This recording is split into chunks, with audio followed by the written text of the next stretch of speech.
अमरावती अंजनगाव सुरजीतील पांढरी खानमपूर गावामध्ये या देशाचं ज्यांनी संविधान लिहिलं ते डॉक्टर बाबासाहेब आंबेडकरांच्या नावाच्या प्रवेशद्वाराला विरोध करणाऱ्या प्रवृत्ती बेडग नंतर त्या ठिकाणी सुद्धा जन्माला आलेल्या आहेत।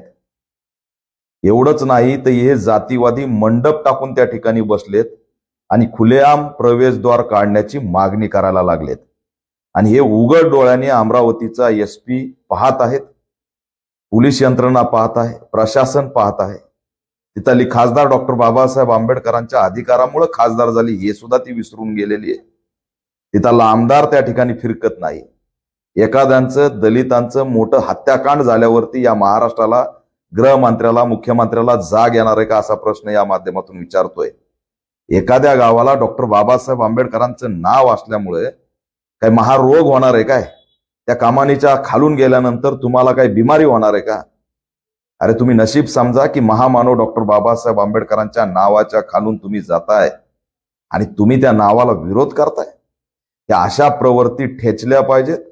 मी या माध्यमातून प्रशासनाला, पोलीस यंत्रणेला आव्हान करतोय, गृह विभागाला आव्हान करतोय की तात्काळ अंजनगाव सुरजी या तालुक्यातील पांढरी खानमपूर गावातील हा जातीवाद्याचा मंडप तात्काळ उद्ध्वस्त करा।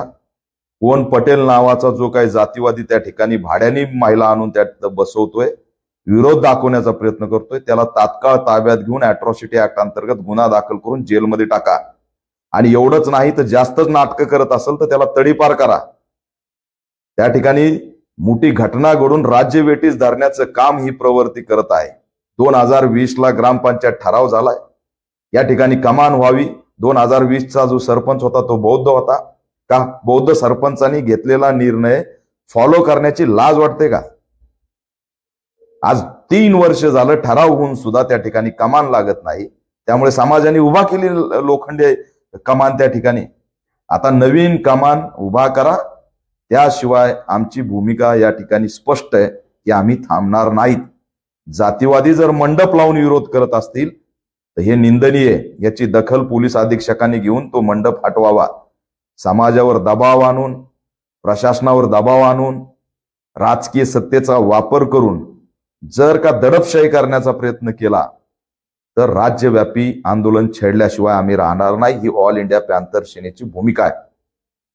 ऑल इंडिया पॅंथर सेना या सर्व गावातील बौद्ध समाजाच्या पाठीशी उभा आहे, बहुजन समाजाच्या पाठीशी उभा आहे। एक कुणीतरी टकूचा उठतो आणि विरोध करतो आणि समग्र लोकसभेच्या निवडणुकीच्या अनुषंगाने गावाला आणि महाराष्ट्राला वेठीस धरण्याचा प्रयत्न करतो, अशा प्रवृत्तीला जेलमध्ये टाकलं पाहिजे अशी सुद्धा आमची मागणी आहे। तिथला बौद्ध समाज भयभीत आहे, त्या समाजावरती बहिष्कार टाकलेला आहे। बहिष्कार टाकणाऱ्यावरती सुद्धा तहसीलदारांनी तात्काळ चौकशी करून कारवाई केली पाहिजे। पोलीस संरक्षण बौद्ध समाजाला मिळालं पाहिजे आणि मंडप टाकून त्या ठिकाणी बसलेल्या सर्व जणांवरती गुन्हे दाखल केले पाहिजेत। एखाद्या महापुरुषांच्या नावाला ठराव असताना, एनओसी असताना विरोध करणं ही जातीय मानसिकता म्हणजेच अॅट्रॉसिटी आहे। त्याच्यामुळे या सर्वांना त्या ठिकाणी गुन्हेगार केलं पाहिजे अशी सुद्धा आमची भूमिका आहे। मी त्या दिशेने निघण्याआधी हा प्रश्न मार्गी लागला पाहिजे असं आव्हान मी प्रशासनाला करतोय। अन्यथा मोठ्या संख्येने आम्ही त्या ठिकाणी भूमिका घेतल्याशिवाय राहणार नाहीत हा इशारा सुद्धा देतोय। किती वेळेस गावांनी असं गाव सोडून मुंबईच्या दिशेने निघायचं? बौद्ध समाज त्या ठिकाणचा भयभीत आहे आणि तो कोणत्याही क्षणी गाव सोडण्याच्या मनस्थितीत आहे। ज्या गावात झेंड्याला विरोध होतो, ज्या गावात संविधानाला विरोध होतो, ज्या गावात बाबासाहेबांना विरोध होतो, त्यांच्या नावाखालून जायला लाज वाटते, ते गावच नको अशी भूमिका तिथले बौद्ध समाजाचे, बहुजन समाजाचे अनुयायी घेण्याच्या दिशेने निघलेत। उगाच राज्यव्यापी विषय करू नका। कमानी खालून गेल्याने कुणाला रोग होणार नाही, उलट तुमचं नशीब आहे की विश्वरत्न डॉक्टर बाबासाहेब आंबेडकरांचं नाव या गावाला, गावाच्या प्रवेशद्वाराला लागणार आहे। आजही जातीयता संपली नाही, आजही आमचं वर्चस्व यांना खपत नाही। अरे संविधान निर्माते डॉक्टर बाबासाहेब आंबेडकरांमुळे त्या ठिकाणी तुम्ही सरपंच झालात, लोकप्रतिनिधी झालात, आमदार झालात, खासदार झालात।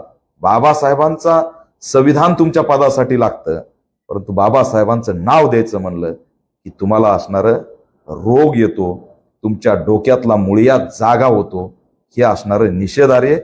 आम्ही या ठिकाणी ठाम भूमिका घेतल्याशिवाय शांत बसणार नाही हा इशारा देतो.